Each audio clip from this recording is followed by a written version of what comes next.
നമസ്കാരം. സമഗ്രയിലേക്ക് സ്വാഗതം. ചിറ്റാരിപ്പറമ്പ് സർഗം സാംസ്കാരിക സമിതിയുടെ നേതൃത്വത്തിൽ വിജയികൾക്കുള്ള അനുമോദനവും ഉപഹാര സമർപ്പണവും സംഘടിപ്പിച്ചു. ജില്ലാ പഞ്ചായത്ത് സ്ഥിരം സമിതി അധ്യക്ഷൻ എ പ്രദീപൻ ഉദ്ഘാടനം നിർവഹിച്ചു.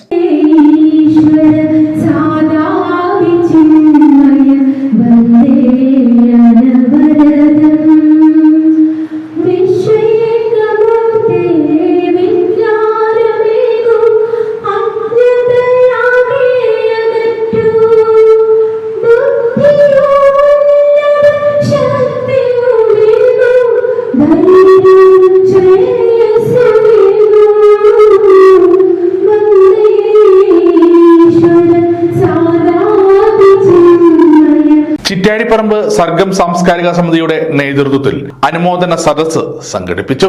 ചിറ്റാരിപ്പറമ്പ് സീനിയർ സിറ്റിസൺ ഹാളിൽ കണ്ണൂർ ജില്ലാ പഞ്ചായത്ത് സ്ഥിരം സമിതി അധ്യക്ഷൻ എ പ്രദീപൻ ഉദ്ഘാടനം ചെയ്തു. സംഘാത്മകതയായി ഈ പ്രദേശത്തിന്റെ ഒരു കലാ സാംസ്കാരിക മേഖലയിലും ജീവകാരുണ്യ മേഖലയിലും സർഗം പ്രവർത്തിക്കുന്നതാണ്. പല സ്ഥലത്ത് ഇതുപോലെ തുടങ്ങും, പിന്നെ ഒരുപാട് കാലം മുന്നോട്ട് പോകും. അപ്പോൾ അതിനെ ഓരോ ഘട്ടത്തിലും മുന്നോട്ട് നയിക്കുന്നവർക്കുള്ള ഒരു വലിയ എഫർട്ടുണ്ട്. അതോടൊപ്പം തന്നെ അതിൻ്റെ കൂടെ സഹകരിക്കുന്നവർക്കുള്ള ഒരു മനോഭാവം. ഇവിടെയെല്ലാം ഇപ്പോൾ രാഷ്ട്രീയ പ്രസ്ഥാനത്തിനകത്ത് തന്നെ പലതരത്തിലുള്ള അടിയില്ല, വളരെയേറെ പല ചർച്ചകളും പലതരത്തിലുള്ള സംഘടിപ്പിക്കുന്നു. പക്ഷേ അത് ഒരു പൊളിറ്റിക്സിൻ്റെ അടിസ്ഥാനത്തിൽ സംഘടനാപരമായ ബൈൻഡിങ്ങിലൊക്കെ നിൽക്കുന്ന പ്രസ്ഥാനങ്ങളായതുകൊണ്ട് ഒരുപാട് പ്രശ്നങ്ങളില്ലാതെ തന്നെ പോകും. രാഷ്ട്രീയ ആശയവും കാര്യങ്ങളൊക്കെ ഉണ്ടാവും. പക്ഷേ ഇതുപോലുള്ള സംഘടനകൾ അതുപോലെയല്ല. പല തരത്തിലുള്ള ആളുകൾ, പല തിരക്കുകളിലുള്ള ആളുകൾ, പല അഭിപ്രായങ്ങളുള്ള ആളുകൾ, പല രാഷ്ട്രീയത്തിലുള്ള ആളുകൾ, അവരെല്ലാം ഒരു നാടിൻ്റെ എല്ലാ മേഖലയിലും ഇടപെടാൻ തയ്യാറായി നിൽക്കുന്നു എന്ന് പറയുന്നത് ഈ നാടിൻ്റെ തന്നെ ഒരു വലിയ സൗകര്യം. രാമകൃഷ്ണൻ കണ്ണോ മുഖ്യ അതിഥിയായി പങ്കെടുത്തു.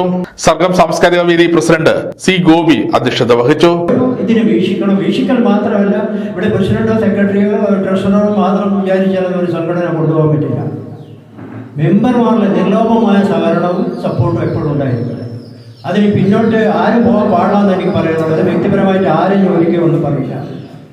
പക്ഷേ അതിൻ്റെ നിങ്ങൾ പൂർണ്ണ പിന്തുണ. ഇനി അടുത്ത വരുന്ന എന്ത് പരിപാടി നടത്തുമ്പോൾ ആദ്യമായിട്ട് മെമ്പർമാർ ഇവിടെ എത്തിച്ചേരണം. ഇവിടെ അതല്ല, ഇവിടെ എന്ത് പരിപാടി നടത്തുന്നു. കൂത്തുപറമ്പ് ബ്ലോക്ക് പഞ്ചായത്ത് സ്ഥിരം സമിതി അധ്യക്ഷ ഒ കെ അനുരാധ, ചിറ്റാരിപ്പറമ്പ് ഗ്രാമപഞ്ചായത്ത് അംഗം Prajina Prakash, K K Pradeepan Paleri, V Jyothikumar, C Ashokan, doctor Kumaran Vayaleri, K V Dharmarajan, C K Pushpa തുടങ്ങിയവരും സംസാരിച്ചു. സാംസ്കാരിക രംഗത്ത്, സാമൂഹ്യ രംഗത്ത്, മറ്റെല്ലാ മേഖല കലാരംഗത്തൊക്കെ വളരെ വളരെയേറെ കാലമായി പ്രവർത്തിച്ചിരുന്ന സംഘടന എന്ന നിലയിൽ നമ്മുടെ നാടിൻ്റെ എല്ലാ പ്രവർത്തനത്തിലും തോളോട് തോൾ ചേർന്നുകൊണ്ട് നിന്നിട്ടൊരു സംഘടനയാണ് സർഗം സാംസ്കാരിക സമിതി. ആ നിലയിൽ സർഗം സാംസ്കാരിക സമിതിയെ നമ്മുടെ നാടിന് പുറത്തുകൂടി അറിയപ്പെടുത്തുന്ന രീതിയിലുള്ള പ്രവർത്തനങ്ങൾ, സിനിമ പോലുള്ള നമ്മുടെ പ്ലസ് ടുവിന് ഔട്ട്സ്റ്റാൻഡിംഗ് പെർഫോമൻസ് കാഴ്ചവെച്ച കുട്ടിയാണ് ദേവലിന്. 1200-ൽ 1200 മാർക്ക്, ഫുൾ മാർക്ക് സ്കോർ ചെയ്ത ഒരു കുട്ടിയാണ്. അതുകൊണ്ടാണ് സർഗം കുടുംബത്തിൽ നിന്ന് പുറമേ നിന്നുള്ള ദേവം ഇത്രയും നിർബന്ധമായും ഇത്തരമൊരു ചടങ്ങിൽ വിളിക്കണമെന്നും അനുമോദനം കൊടുക്കണമെന്നും ഞാൻ തീരുമാനിക്കുകയുണ്ടായി. എനിക്ക് പറയാനുള്ളത്, ഇവിടെ 12ഓളം കുട്ടികൾക്കാണ് അനുമോദനം കൊടുക്കുന്നത്. എത്ര കുട്ടികൾ അനുമോദനത്തിനായി വന്ന കുട്ടികൾ? അതിലുപരിയായിട്ട് അദ്ദേഹം കേരള കിസാൻ സഭയുടെ സംസ്ഥാന ജോയിന്റ് സെക്രട്ടറിയാണ്, CPയുടെ അസിസ്റ്റന്റ് സെക്രട്ടറിയാണ്. അങ്ങനെ ഒരുപാട് മേഖലകളിൽ അദ്ദേഹം പ്രവർത്തിക്കുന്നുണ്ട്.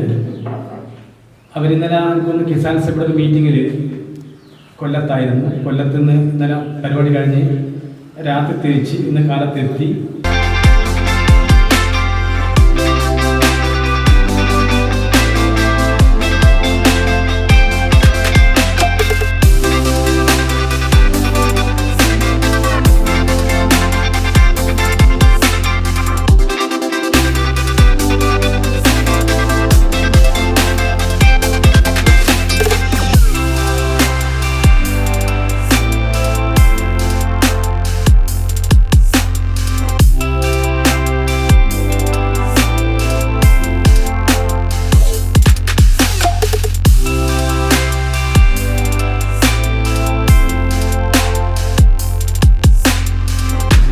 സമഗ്ര ന്യൂസ് കൂത്തുപറമ്പ.